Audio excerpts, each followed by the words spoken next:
mystery in our history.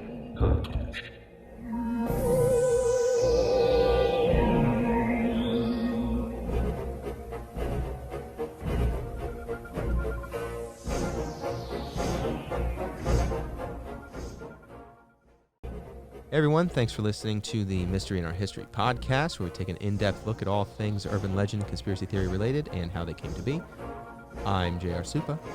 That's Chris Berry, aka Crispy_OMG. Yeah, check it out on Twitch. Twitch.tv/Crispy_OMG. I'm there sometimes. And sometimes. Here we go. Here we go.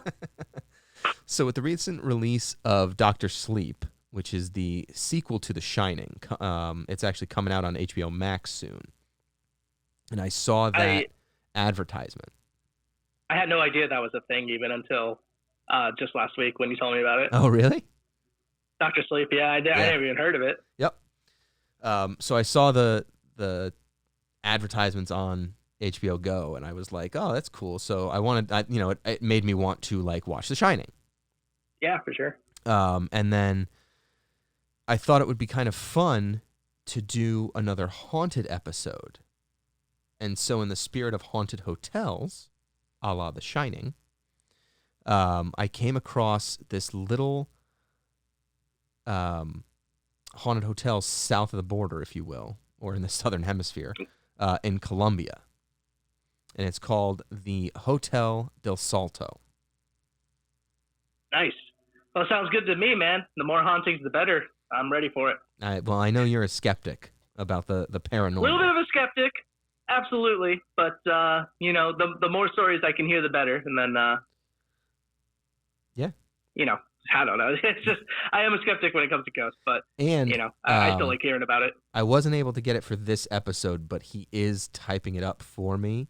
My college roommate has a haunting story that he's going to type up and send my way. The funny thing is that he actually told it to me before, and I couldn't remember if I was making it up or misremembering or something. So, I texted him, I was like, am I crazy, or do you have a haunting story?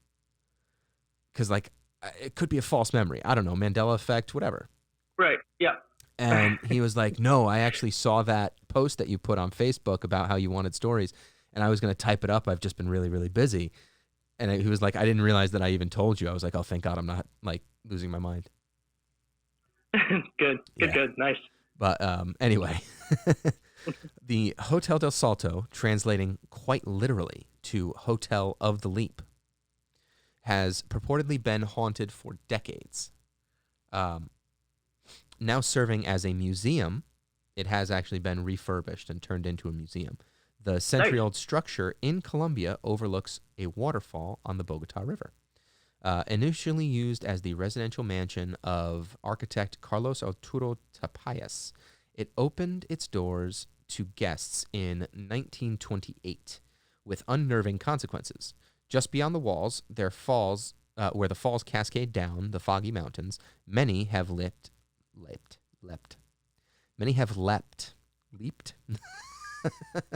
to their deaths, either out of despair or inspired by indigenous lore. So I thought that was interesting that you were talking about the indigenous lore. And I know you get a little bit more into it a little bit later on, but I just wanted to touch up on a part here. The waterfall, according to the lore, the waterfall was created by Bochica, I believe that's how you pronounce it, who used a staff to break the rock and release the water that covered the Bogotá Savannah. There we go. Bogotá. Thank you. Thank you for saving my bacon. Bogotá Savannah. And according to another legend, during the Spanish conquest of South America, they were basically escaping slavery of the indigenous people. The indigenous people were escaping slavery. Excuse me. Yeah, from the conquistadors. And they were basically jumping off the waterfall and becoming eagles to fly to their freedom. Yes. Is how the lore goes. That is the lore. I thought it was very cool. The lore actually, I don't know. I just thought it was very interesting. It's a neat story. Yeah. I wasn't expecting that. It's very Native American. Yes. And that's because people associate Native Americans with just North America, the Indians, quote unquote. But Native Americans are North and South America, so it's a very Native American type tale. Yes, absolutely. Very cool. I liked it. Now, much like Aokigahara, the suicide forest, that is in Japan. That was episode, I think, 6. 6, 2? Look how far we've come. 1? Episode 1? So, I don't know. The amount of lost souls that have committed suicide here have led many to believe that the souls still remain. Yeah, and that's always a shame to hear about that, like just lost souls because of suicide. It's never a fun topic. Well, and so I have a bunch of pictures that we'll throw up on our Instagram for those of you who are not watching on YouTube, and the surrounding area of the hotel as well as the hotel itself.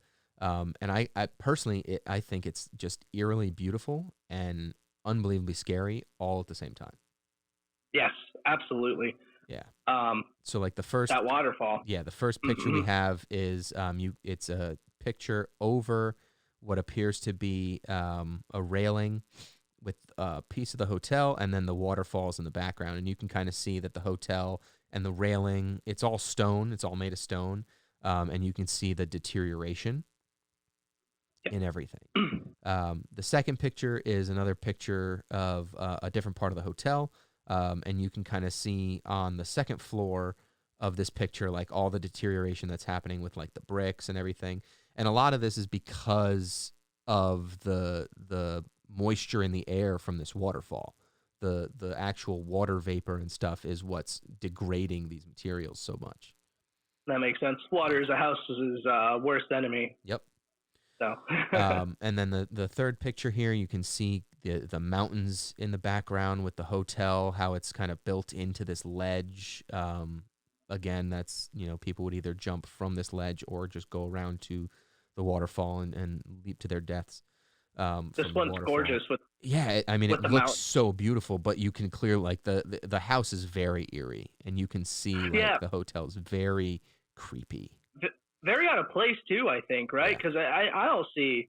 I mean, unless you look maybe behind where the picture's taken, maybe there's more development back that way. Yep. But it's just this hotel surrounded by mountains and it's in the clouds even. It's that high up. Yeah, it's unreal.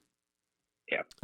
The next one is essentially just a closer view of the same angle, but with a whole lot more fog in the background, which makes it just plain fucking creepy. Absolutely. This picture too makes my butthole pucker a little bit because those stairs on the cliffside. Oh yeah, no thank you. Right? No thank you ever. No, I'm terrified of that shit. No way. And then a picture from the reverse angle or the reverse side of the hotel. And again, just all that fog. It just it adds to the fact that this place is clearly haunted. Plus the stuff that's growing on the roof, the vegetation that's just growing on the roof from lack of ugh. Totally. It's it looks like a garden's growing up there because it's just very lush with vegetation up there. Yeah. It's just it eventually takes over. And and you can even see there's vegetation inside. So these next two pictures, right? You have one that is essentially one of the old bedrooms. Because and we'll get into this, but this thing was in operation until the late 90s.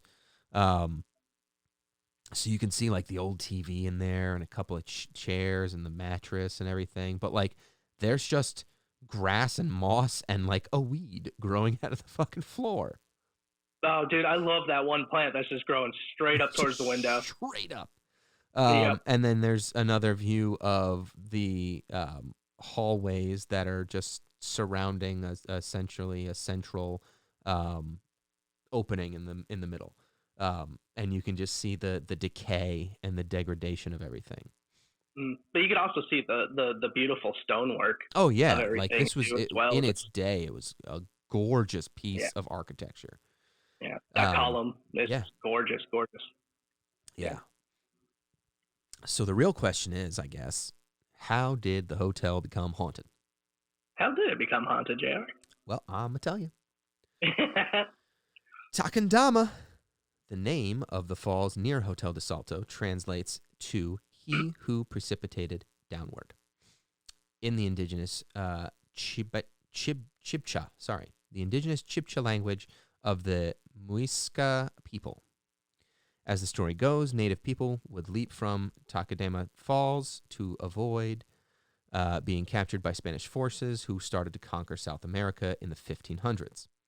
As we stated earlier, the lore states rather than meeting their demise, however, the Muisca would transform into eagles mid-fall and soar into the skies. Now, according to another Muisca myth, Bogotá was flooded by the gods, created a patch, and formed the waterfall to save people from dying in the flood, making the falls a doubly important site of salvation. And it's very interesting history and lore behind the waterfall, indeed. But do you think, now, because we're talking about how the hotel became haunted, do you think like the souls from the leap? Because I mean, listen, I got my doubts. These people turn into eagles here.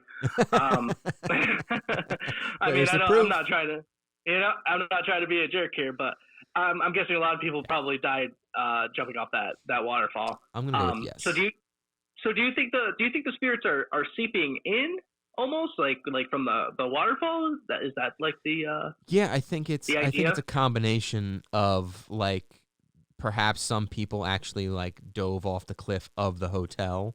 But the majority of these souls leapt off this waterfall, and I'm sure that the proximity, like they're just in, I guess the lore with paranormals is it'll just latch on to the closest thing, right, like the closest site, if you will.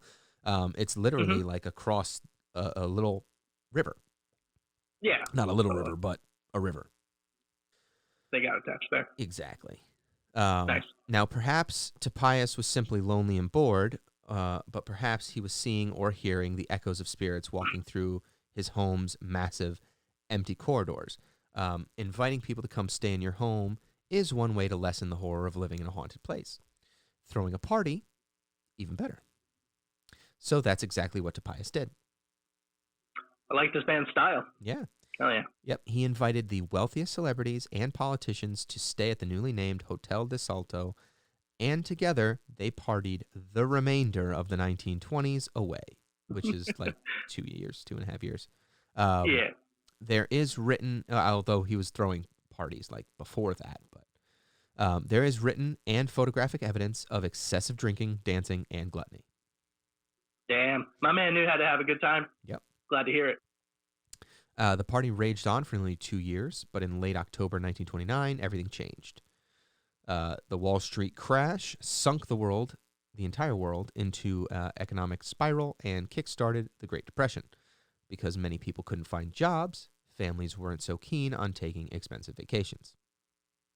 Right. Like to Bogotá, Colombia. That makes sense. Yeah. In addition to reports of a loud shrieking emanating from the hotel at night, the empty and vine-covered Hotel del Salto attracted lost souls. There are many accounts of drifters and mentally ill people being found dead within the hotel. And these misguided folks have been lured by paranormal forces. May have been lured by paranormal forces. So that's kind of an answer to your question, right? Like it's not only the waterfalls, it's these people being found dead. These are the souls that have kind of latched on to this property. So the abandoned building just kind of naturally attracted the less fortunate souls, I guess. Yeah. Well, I mean, it's because it wasn't abandoned until I don't know, like the 90s. I think we'll get into it. I think that's what you said earlier. Yeah, but I'm sure it wasn't doing well after the Great Depression. So yeah, I'm sure that there were times where like it was not occupied, maybe. Yeah. But the Muisca believed in curses. If they were being driven from their land and into extinction, it's also not far-fetched an idea to wonder if they cursed the land itself. It's an interesting hot take. Now, the Guardian's Chris McGreal wrote in, quote, in the 50s, collecting pre-Columbian antiquities was already a local tradition, and most people in the town gave little thought to Native Americans who had lived on the same land a millennium before them. but decades later, the old pastime has wrought bitterness and tragedy. Sounds a little familiar, huh? Just a smidge. Native American curses aren't anything to laugh at. There are dozens of mysterious suicides and accidental deaths that surround the plundering and desecration of sacred native sites. What was that prison that we did? Right? That was right across the street from an ancient burial ground, wasn't it? Yep, Eastern State. Yeah. Yeah, I believe so. It's possible that the poisoning and polluting of the Bogotá River awakened more than one vengeful spirit from the Tequendama Falls. Yeah, I mean, all that makes sense. I know a lot of the times, like, it was like a belief of like the natives that, like, if something got too polluted, an example of the river, like you were just saying, that it will come to life and seek to make things right. Yeah, nature has a way of getting back at us. Absolutely. Yeah. Now, the haunted hotel brought to mind another haunted hotel that you might be familiar with, the Overlook Hotel from the 1980s psychological thriller, The Shining. A classic. Yeah. For those of you who haven't seen The Shining, spoilers ahead, and quite frankly, we're not sorry. The movie's 40 years old. Like, relax, guys. That's JR's word. It's not mine. I'm typically late to the party, so I feel for people. But, 40 years late to the party, Chris? 40 years. You just said you just watched it for the first time today. All the way through. Fully. All the way through, I watched it for the first time today. However, the book came out before the movie, so the story has been out for even more than 40 years. Even longer. Yeah, right. That's fair. So if you don't know what The Shining is about, you can fast forward, I guess. Yeah. You're about to get this or synopsis hit pause, and some hot takes. And go watch The Shining. And then come back and listen. And then we're going to talk about it. That's the one. Right. The film's central character is Jack Torrance, an inspiring writer and a recovering alcoholic who accepts a position as the off-season caretaker of the isolated historic Overlook Hotel in the Colorado Rockies. Wintering over with Jack are his wife, Wendy Torrance, and young son, Danny Torrance. Danny possesses the Shining, psychic abilities that enable him to see into the hotel's horrific past. The hotel cook, Dick Halloran, also has this ability and is able to communicate with Danny telepathically. The hotel had a previous winter caretaker who went insane and killed his family and himself. After the winter storm leaves the Torrances snowbound, Jack's sanity deteriorates due to the influence of the supernatural forces that inhabit the hotel, placing his wife and son in danger. Now, we're thinking about doing potentially like a watch-along series at some point for like Patreon or something once we actually have some patrons. But Chris and I just did kind of some note-taking on The Shining that we're just going to go over here. Obviously, this is one of the greatest movies. I believe it's a Kubrick, right? It is a Kubrick, yeah. This is one of a classic movie, right? It's just a fantastic movie. So it's not like we're going to sit here and make fun of it like we did with Boggy Creek. However, there are some things that I found a little weird. But we'll just go through it, right? Mm-hmm. So first note that I took was I understand that it's a Stephen King movie. And it's supposed to be very ominous, but the opening drive scene could have completely done without it. You think so? Yeah, just that, like the driving up through the Rockies and blah, blah, blah until you get to the hotel. Could have done without it. I understand it's like a way to get the credits in, but yeah. I liked it. You know, is what it is. Now, it's funny because I actually as I took these notes, some of them were getting answered, so I may have to correct myself as I go. Oh, that's fair. That's fair. I never understood why a hotel in Colorado that clearly has a chairlift would be closing in the winter, and I feel like. And then, so as I wrote that, it got answered because they're having the dialogue in the job interview. Yeah. And they said the road is so expensive to keep open, but isn't that the town's responsibility? It's not the hotel's responsibility to keep the road open. It depends on how the state runs. Because I know in Massachusetts, like if like certain streets, if it's privately owned, no one comes out and plows it. Like you got to get someone else out there to Well, plow yeah, it. a privately owned street. Yes, like if Yeah, it's a private street with the houses and that's a shared driveway. That's not even really a street. But like if it's just like Route 22 leads you up to the hotel, shouldn't the fucking town be responsible for keeping Route 22 clear? yeah, I suppose so. I It's suppose like, so. why would you shut down in Colorado what is clearly like the best time of the year? I mean, we got stuff like that happens out this way though. Like about an hour north from me in Sugar Hill area. Uh-huh. Sometimes they close down the streets just because it snows so hard in that area, which I'm assuming is probably the same problem that they're having in this movie. It snows so hard that it's impossible to keep up with it. They pretty much just tell people, listen, don't drive out in the elements unless you are prepared to take care of it yourself because we can't keep up with the snow. There's just no way to do. Yeah, fair enough. Who knows? I don't know, but that's also that's my rebuttal. In keeping with that little interview scene, I love that they literally all just chuckle about the story of the guy killing his whole family 10 years before. Oh, dude, they love it, right? It's just like a fun little tale to like tell during an interview. By the way, because they're like, oh, by the way, man, you might want to know that the last caretaker that we had here 10 years ago, that guy went crazy, killed his wife and daughters with an axe, then put a shotgun in his mouth, blew his brains out. Just so you know. And they're like giggling about the fact that the guys in Denver that sent him here made sure not to tell him. Don't tell him till he drives the 3.5 hours to get there. Like, dude. That's rotten. I know. Also, then you get introduced to Danny, who immediately is just fucking creepy. Oh, you think so? Yes. From the second Danny is literally just like on the screen. Because he's got Tony.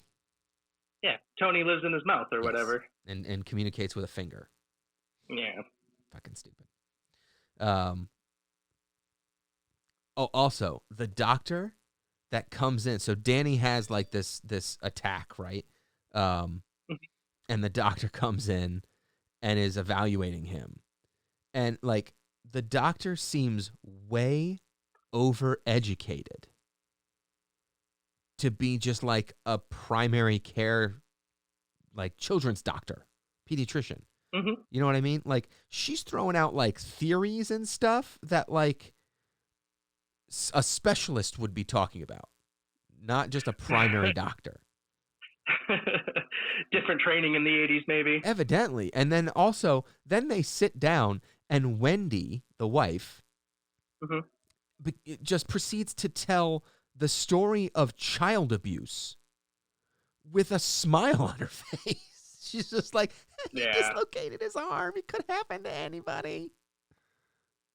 Like, what?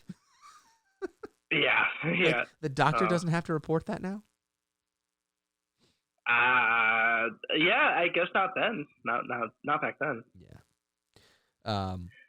So then the two little girls that show up the first time when they like first get to the hotel, super like what I put was those two little girls really hammer home the creepy.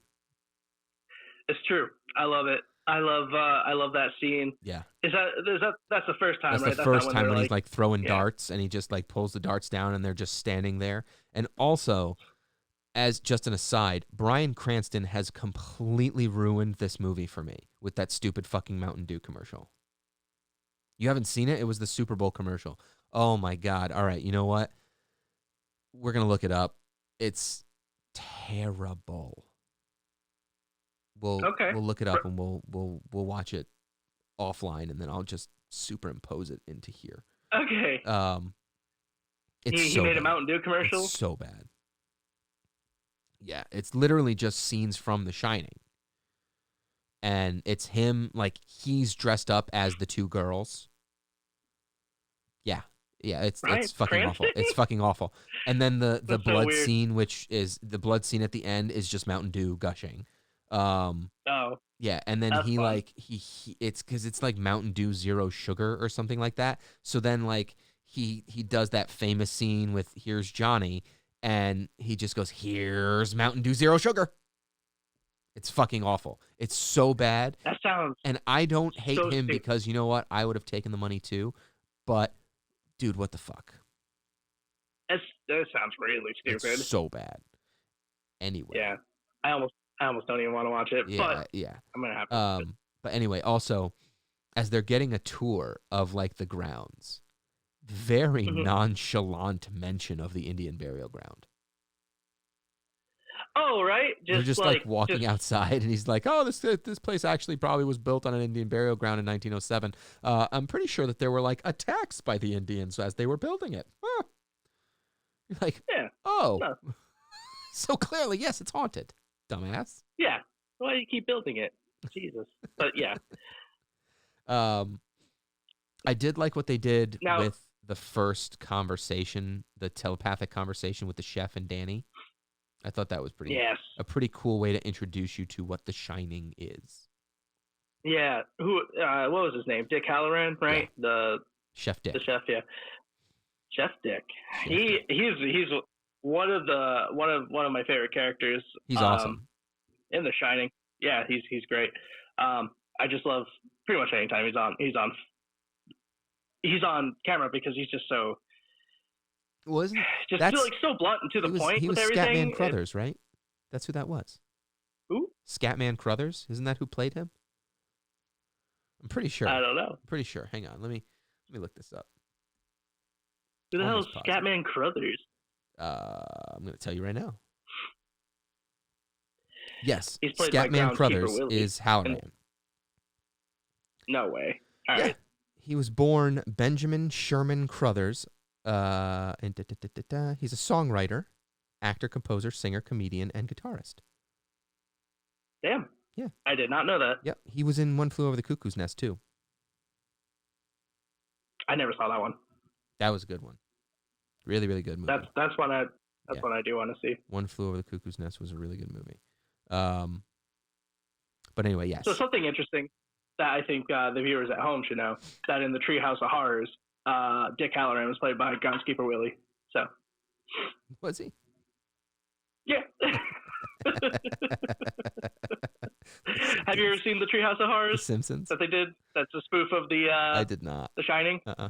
Oh, it's fucking great. Is it good? Because Homer doesn't have beer or TV, so he goes crazy. Oh, okay. That makes sense.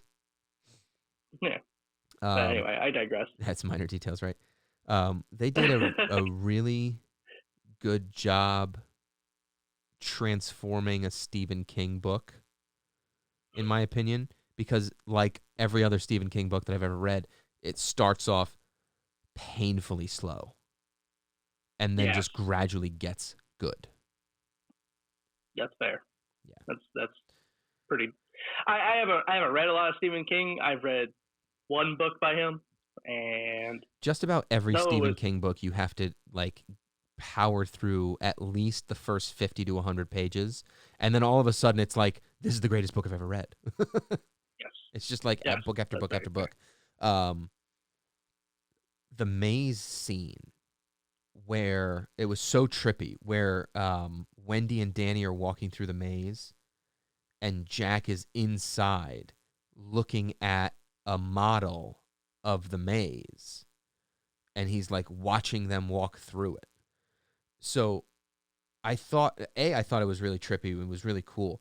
But all I could think of is like, how the hell did they get that shot?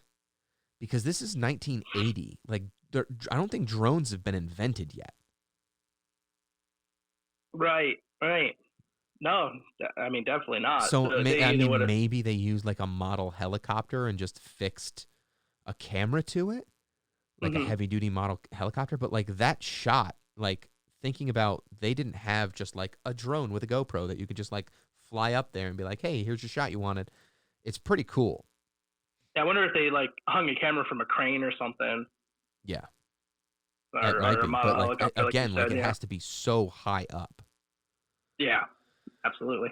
Oh, and then like the snow day where it's just snowing furiously outside, like the beginning of the snowstorm, and Jack is just standing there in a black turtleneck with a 1,000-yard stare, is so like eerie, and the whole scene is like 30 seconds. Yes, very relatable too. If you've ever just stared out the window during a snowstorm. Yep. You just look out and you just go, I gotta clean that fucking shit up later, huh? Yeah. And then, of course, the next scene is, oh, by the way, the phones are out. Yeah. Which just means, like, okay, creepy shit's going to start happening soon. Like, if you know this is a horror movie, the phones are out. It's like, that's step one of all the bad shit starts to happen. Everything goes south from here. Exactly. I just had a note for the voices for the girls are fucking perfectly creepy. Yes. Yep. They're super. God, I don't remember how old they are. They're like 5, I think, when that movie was filmed. Yeah, like something like 7 and 5 or something. Because I don't think they were twins. I think they were just dressed as twins. I think that's right. And also, like, they're supposed to be in isolation for 5 months, right? This is the end of the season, October, until the beginning of the season in May. Or something like that, right? So November to May. They're supposed to be in isolation for at least 5 months. And it literally only takes a month and a half for Jack to lose his mind. Like, completely lose his mind. Doesn't even relax first, just straight to business. Yeah. Just, like, dude, the scene where he, like, freaks out at Wendy because he's typing on the typewriter and just, like, calls her a fucking dumb bitch or something like that. He's like, if you see me typing, don't fucking come in. Yeah. Yeah, just like he's like, just leave me alone or whatever. Yeah. Yeah, that's when you first start to see Jack just turn into an absolute wretch. Yep. And obviously, like, he starts losing his mind and hallucinating or seeing the ghosts or whatever you want to call it. So I have 2 side notes. Mm-hmm. One, how amazing are the sweaters that Danny wears? Oh, they're great. The Apollo 11 sweater. That kid's got great. The Mickey Mouse. Sweater. The Mickey Mouse kicking a football sweater, and he always has the collar popped out on them, folded out. Fucking amazing. And then, second side note, can we just talk for a moment about the chef's bedroom when he's in Miami? There are literally just posters and pictures of naked women all over the bedroom. I don't think I caught that last time I watched it. It's literally just 2 giant posters of naked women. One's above his bed and the other one's above his TV. Listen, guy knows what he art. likes. He likes a little bit of TNA. It's art, but it's art. Like, just completely nude. I thought that was just kind of funny. He just wants the tits and ass everywhere. Exactly. All right, so let's talk about room 237. 237. I think I know what room this is. So the first time it gets mentioned is when Dick Halloran and Danny are having the Shining conversation, and Danny asks him, "Why are you so afraid of room 237?" And that's right. Dick, like, just blatantly lies to his face. He's like, "I'm not afraid of it, but you have no business going in there, so don't fucking go in it." Don't go in there. Right. Yeah, don't mess around in that room. Exactly. So, obviously Danny spends half of the fucking time that they're there just riding his tricycle around the fucking hallways, because what else is he going to do? There's no video games. There's no TV. It's 1980. And he's 5. So he's driving by it. Obviously, 237 has the key in it, and it's open. Duh. So what does Danny do? I'm going to go walk in. And he proceeds to get choked the fuck out by whatever was in that room. Yes. So, like, and then, so he gets choked out, right? And then Wendy freaks out and blames Jack, because obviously there's only 3 of them in there. Right. She didn't fucking choke him out. And Jack has a history of being abusive. So obviously you did this. So she freaks out. Then she finally gets Danny to talk about it. And he says, "This lady did it to me." Right. Okay. Yep. So Wendy, being a good mom, believes him and goes down to Jack and is like, there's somebody else in the fucking hotel. What the fuck? Yep.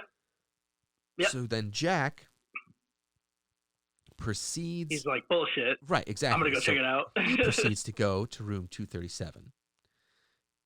Walks this in, scene. goes into the bathroom. Hot naked girl in the bathtub. Climbs out of the bathtub. You get to see the whole bush. Everything's just phenomenal, right? Full bush. Yeah. Full bush. And she's like, hey, Jackie boy, why don't you come over? Why don't you come over here? Feel up on my titties, right? So then he goes over there. What's a little adultery among friends, right? I'm only here with you, my wife, and my son. No one's gonna find out. So, ain't nobody else got to know about that. Exactly. So he starts making out with her, and then she turns into this disgusting, old, decrepit, decaying body of an old woman. Oh, just rotting away. Right. Yeah. It's so who gross. Must have I love killed that herself. scene I so think. much. I think in the book, you find they actually say she killed herself. Yeah, in the bathtub. In the bathtub in that room. I believe. So obviously, Jackie boy freaks out, runs out of the room, pretends like nothing happened. It flat out just says no. There's nobody here. You're fucking crazy, stupid. So the next thing that I noticed is, why would the former caretaker's ghost be a butler? And follow-up question, why is he racist? Oh, I mean, everyone was racist back then. In so 1970, I get it, it's 1970, but it's Colorado. It's not like it's Alabama. Well, also, he's from, 10 years ago, too. So yeah, right, that's what I'm saying. It's 1970. Oh, 70. Yeah, because this is 1980. Okay. You're right. So this is 1970. So I'll give you the benefit of the doubt with that. It's 70, but that's still after equal rights. That's true. But it's Colorado, peace, man. You know what I mean? Yeah. But and it's just so unnecessary. Yeah. Why are you dropping N-bombs back and forth in the bathroom for no reason? I think it's a Stephen King thing. It could be, personally, or Stanley Kubrick thing. No, it's because it's also from It as well. Yeah, he does. He does just use racy language, yes. And I don't think it has anything to do with his personal views. However, I can't speak to them. But it could just very well be that he likes to just be controversial. Yeah, very much so. Yeah. Also, in the 80s, I mean, that dude was doing so much blow, he was just melting his brain. So that is true. That's very true. I mean, he wrote about child orgy in one of his books. So. Yeah, that's fair. No, yeah, child orgy is a thing. I think that was also it. Yeah, it was also it, yeah. Can you tell which Stephen King book I read? The only one. All right, so the next note that I have is the degree of acting between Jack and Wendy are universes apart. She is such a shitty actress, and he is such a good actor.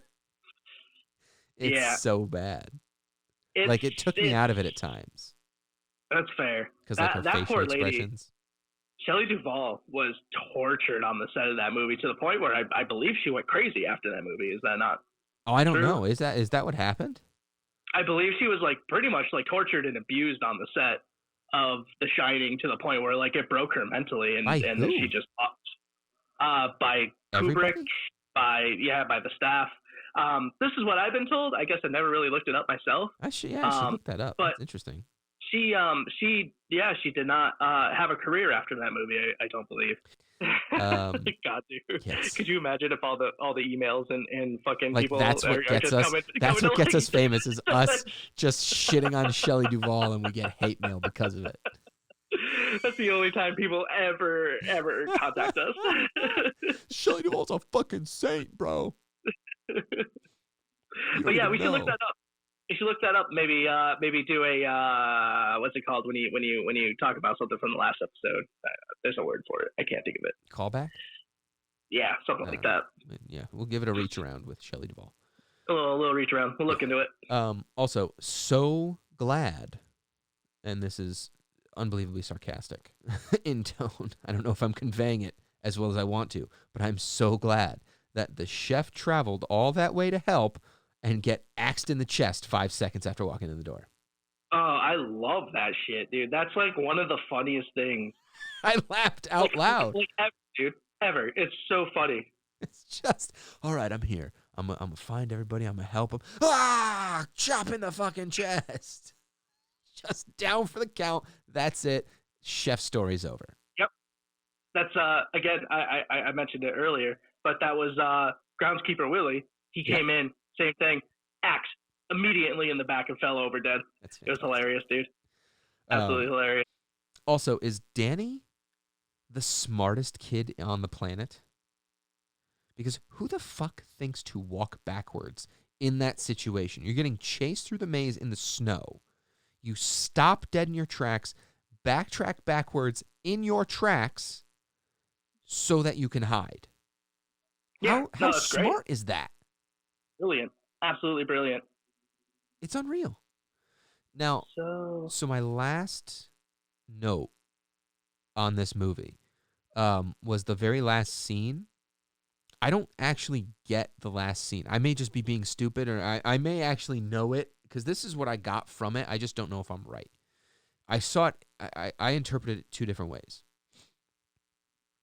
With the photo, right? Jack Nicholson is in the photo, and the date says, whatever, 4th of July party, 1921, right? Mm-hmm. And he's in there in a tux, all smiling, dressed up, blah, blah, blah. So the first way I took it was he died at the hotel during the winter. So now he's a part of the hotel, like the caretaker, the bartenders, all those people that were partying. During the scary scenes, you saw like all those ghosts and skeletons and everything throughout the hotel. So like that was option A.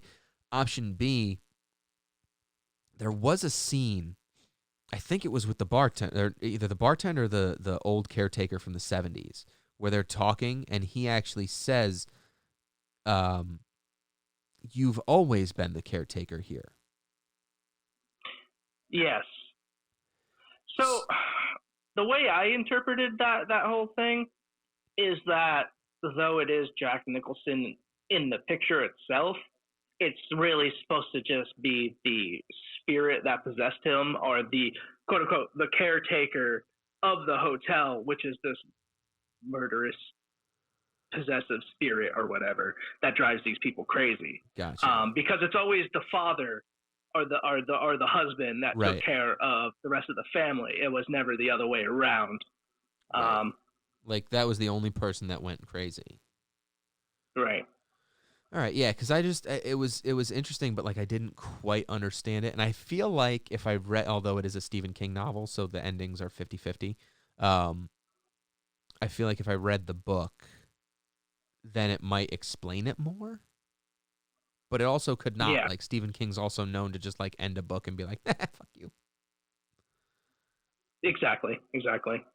So a couple of notes that I had a few notes from the movie that I wanted to touch on. Go for it. The first one was the elevator scene. Obviously, very iconic elevator scene. The one with the blood. Yep, the elevator gets called down. All the blood is released. Fun fact, that held the world record for most blood in a single scene up until It Chapter 2 just last year. Really? Or maybe it was this year. Yeah, last year. That's interesting, because I thought Carrie would have had that beat. Another Stephen King. Yeah. So one thing is for sure, Stephen King likes to put a lot of blood into his films or books, I guess. And then the other thing too is the just the haunting the twins that come play with us forever and ever and ever. I love that scene. But going into the movie, just all the different hauntings in the movie. So I was thinking the first one is the little girls. That's like the first like noticeable haunting that you get. Right. And they're very subtle, but obviously they're not supposed to be there. Then you get Jack going a little bit nuts. I guess that could count as the second one because he goes full crazy after a while with the chopping down the door. Here's Johnny, like iconic scene. Another one. And then with the rotting body in the tub. And then circling back onto this, Shelley Duvall did come out in 2016 and says she's suffering from mental illness and has been battling it ever since Popeye, the movie with Robin Williams. Mm-hmm. The poor thing still thinks Robin Williams is still alive. I was just reading, that's very sad. Yes. It's very, very sad. That's more heartbreaking than anything else. Yeah. R.I.P. Robin. Yeah, I know, man. I was just talking about him the other day. I don't know in what context, but I was just like, oh yeah, I almost forgot he had passed away myself. Yeah. I was just like, yeah, that's right. But yeah, that's The Shining. Way to be a downer. Yeah, I know. Also, on a down note, one thing I never picked up on, but I guess so. Jack goes there. He's a writer, right? And his thought process is, for these next 5 months, I'm going to be able to get a lot of writing done, right? Because I'm in total isolation. It's just me, my wife, and my kid. So during the day, what am I going to do? I'm going to write. And for that month and a half, like, he's been writing stuff, and like, I think it's hilarious that, like, they wake up at 11 o'clock in the afternoon and they're just like, oh, stayed up a little late last night, I guess, huh? Like, what the fuck are you guys doing? But it's that scene with the typewriter at the end where Shelley Duvall goes and looks at what he's, like, got on the typewriter, and it's just all work and no play makes Jack a dull boy, over and over and over and over and over and over and over again.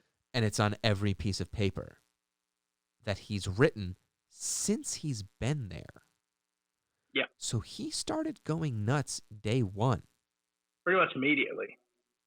That's the fucking whack part, is that he literally just started, like, from the second he sat down in front of that typewriter, he was losing his mind and possessed. Yep. Yep. And it was a slow burn the whole time, you know, because he was... It was a fuse as opposed to a bonfire. Right. Exactly. That's a good one, though. It's a great movie. It was. Obviously, it's a fantastic movie. Obviously, it's not like the Boggy Creek Monster, any of them, where we're going to sit here and make fun of it. Obviously, there's some parts where, you can find fault or think it was funny, but all in all, it's one of the most iconic movies ever made, and one of the best performances ever made, I think, by Jack Nicholson. Yeah, it's one of my partner's favorite movies too. So that's The Shining. That's the inspiration for what helped me find the Hotel del Salto. And so I wanted to get into what we do, obviously, with this new format that we've been kind of messing around with, is the encounter stories, right? We did the couple cryptids, and we had a couple, different encounter stories for each of those cryptids. So, Chris, why don't you take it away and give us some encounter stories for the Hotel del Salto? I'd love to, but fun fact, the one thing about Hotel del Salto is despite the number of people that have killed themselves over the years near the hotel, and despite the native history of the area, and even despite the history of the shrieks and noises and conversations in strange languages coming from the hotel, there are pretty much no documented paranormal encounters associated with the hotel. That's okay. So it's interesting because, like, during all the research, we both looked very hard. I looked for maybe 2 or 3 hours yesterday. I looked everywhere. I looked on, it was Google. I looked on DuckDuckGo. I looked on Reddit. I even I even went to 4chan to see if there was anything there, because sometimes there's something there in that paranormal thread, and someone will tell you. But nothing anywhere. So my question is, because as someone who's not Colombian, I would love to know if this is because of a cultural predisposition of not sharing these types of stories publicly, or if there really are no encounters. You know what I mean? Because like I Yeah. know in the Hispanic culture, paranormal and the afterlife and everything, like Dia de los Muertos is It's more celebrated right. than more. But like the paranormal, the afterlife, the dead, ghosts, paranormal activity is Mhm. acknowledged and celebrated. Now I don't know if it's central to just maybe Mexico. Like Dia de los Potentially. Muertos may just be Mexico, but I would love to know if that has some kind like if there's a cultural association with this fact we could not find anything. Yeah. Yeah. I mean, either way, I think unless you have like documented encounters, it's hard to really call a place like haunted. Like you don't know if it's truly haunted or I not. want to disagree with you, but it's hard to. Yeah. I mean, and they could be out there and we just didn't see them. Yeah. But you know, if anyone happens to find any of these encounters anywhere online and would like us to share them, I would love to share them as well. So please send them on over to us. Yeah, I mean, you know our info. All the different places you can send them. Yeah. So, but I mean, that's kind of it for encounter stories. Unfortunately, I don't have a whole lot to share in that area. Well, at least we're gonna have 3 weeks in a row of a listener story, which is nice. Yes. Yes. Potentially 4 weeks, but yeah, 3 weeks in a row of our listener story. So Chris got another story from your boy Anders. Yeah. So Anders, my dear Anders, I love this guy so much. He's a really good friend of mine. Yeah, Anders. I don't know if that's actually his last name. Fair enough. I believe that translates to dare in. God, I don't know what they speak. Where's he from? He's good. Norway. Is that Norwegian? You see the light turn on? I don't know if that's the actual language. I know that if you're from Norway, you are Norwegian. Yeah. I Nordic? mean, They speak Nordic? Nordic, maybe. Yeah. I mean, he speaks English to me, so you should just ask Anders Vagia. Yeah. I'm just uncultured American swine here, so don't mind me, y'all. Piece of shit. Piece of shit, Chris B. That's me every day. So again, so it comes from, he's an Instagram user, friend of the show. His Instagram tag is Anders Vagia _photography, and that's spelled ANDERSSVAAGE _photography. In case you ever want to check him out. Thank you so much, Anders, for your continued support. It really means a lot to us. Again, he's a gem of a person. I love him dearly. Please check out his Instagram if you're into like scenic photography. His pictures of Norway are absolutely stunning. It's such a beautiful place. So he wrote me in the DMs. I'm going to piece it together here. And he wrote, he wrote, I just listened to the Jersey Devil episode. Awesome to hear my story at the end. Again, thanks for writing us. It's been a pleasure to read your stories on the podcast. Yeah. He writes, I'm not sure if I'm able to spend a night in the prison building. He's referring to the prison, the Bergen, the prison in Bergen, Norway, that was opened in 1862 in operation to 1991. And he says, I would have to check with the city council, I guess. I know it's being used from time to time for various stuff like art events and so on, which I thought was very cool. Yeah. That they're opening like art galleries in it, so it's not just wasted space. Yeah, that's neat. And he says, but nothing consistent. I have been inside it though before, and they removed that section for the new courthouse. I was 17 at the time, and I had a classmate who had a key because her marching band used a section of the prison as storage and meeting place. Again, very cool, right? Now imagine, right? You're in the band. Space. I get it. Like I get it. Just use the space. Yeah. But yeah, it's great. But wow. Yeah, dude, it's so funny. So yeah. So I got to walk around the halls and the floors. We did not stay for very long because we found that we were probably not alone in the building as we moved up to the upper floor. We heard some movement and saw traces of someone being there. So probably a drug addict or a homeless person that had managed to find a way inside. So they went out pretty quickly after that. Anders sent us some pictures of the prison. They'll be up on your screen now, and if you're an audio listener, they'll be on our Instagram page. Yeah. So he sent us this first pic, and he just wrote, the first pic is the end wall of the section they removed. So they removed the section here of this wall, but you can see it's just the old prison. Yeah, run down, decrepit. Yep, absolutely. The second pic is just outside the yard, which would be right on the other side of that wall. So it's another picture of the outside. Okay. And then he wrote, here are some of the older pics that I got from when I was inside. This is before camera phones and before my first digital cam. So they were shot with film. Ugh, and as you can film. see, these ones are straight up film on like a tablecloth. 4.5, 4x6, little 4x6 Yep. photos. But I thought it was interesting to look at the inside of it, not only because, I mean, you know, it kind of looks like a typical prison, but like, Yeah. look at the molding underneath the second floor there. That's I thought nice, that was really interesting. That's some nice crown molding work. Yeah, dude, they took their time and put the crown molding in there, you know, all that. And then like the door that's open is very modern. Yep. So it's just like some of the past, some of the new. Yeah. Very neat.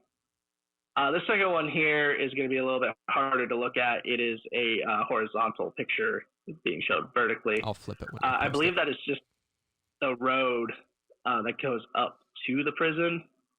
I guess it's not very clear what this one is. It looks like maybe the prison's on the left there. Norway looks so nice. I know, right? You should check out Anders' Instagram, dude. It's, oh my god, such a beautiful place. And this looks like a picture. This third one here, it looks like a picture inside the prison. It looks like the doors leading outside. There's an exit sign. The initial entry doors. Yeah. Yep. You can see where the gated entry is. So there's a what do they call that? Like a dual entry. Yeah. There, which is pretty cool. Is that a ghost? Is this next one a ghost? Yeah. And then the last one is actually a haunted picture they sent us of a ghost. No, it's not. It's just I don't know who that is. He never clarified who that was.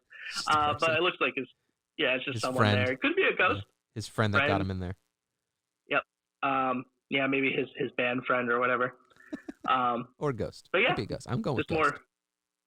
I'm how gonna the go with lines ghost, are too. across the screen? I think that's because there's an apparition there.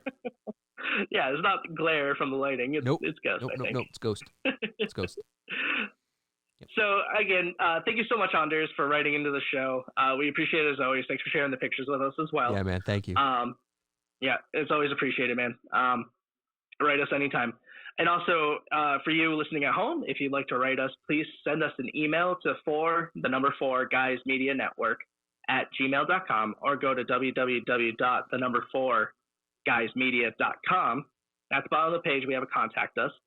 Just please include MIOH listener story in the subject, or at the beginning if you're using the website, so we know it's for the show, because we do sometimes get contacted by people who are, lack of a better term, looking to strike a brand deal with us, but you know we're the ones shelling out all the money, so even it's essentially we pay them to make us famous.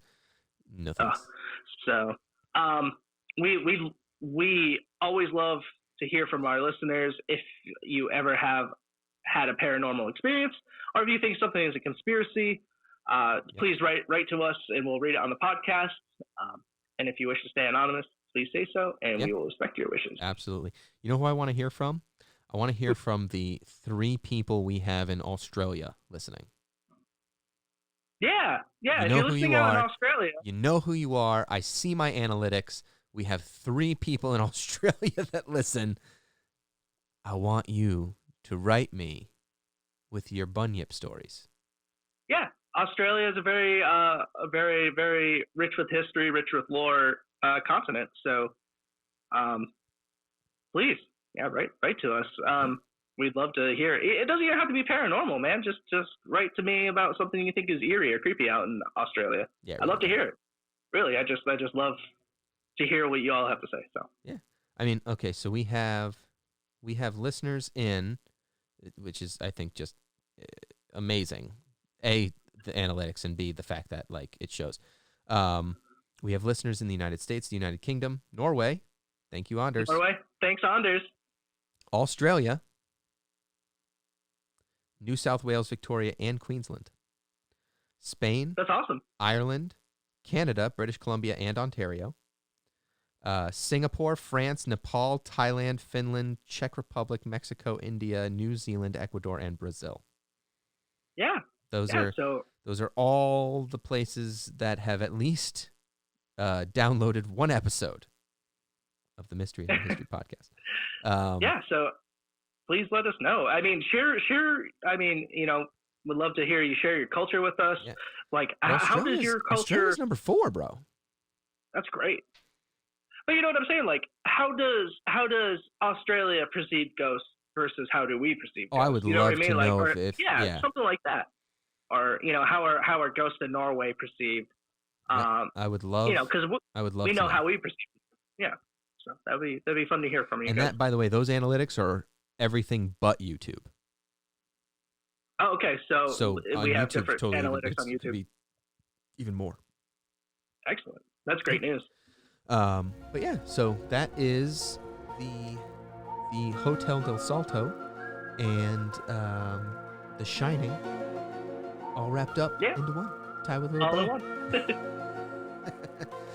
Nice little package. Yeah, that's how we'll wrap this up and tie it with a bow this time on the Mystery and History podcast. Be sure to check out our website, obviously the number 4guysmedia.com for news updates and links to our podcasts. We will see you next time. Goodbye. Bye.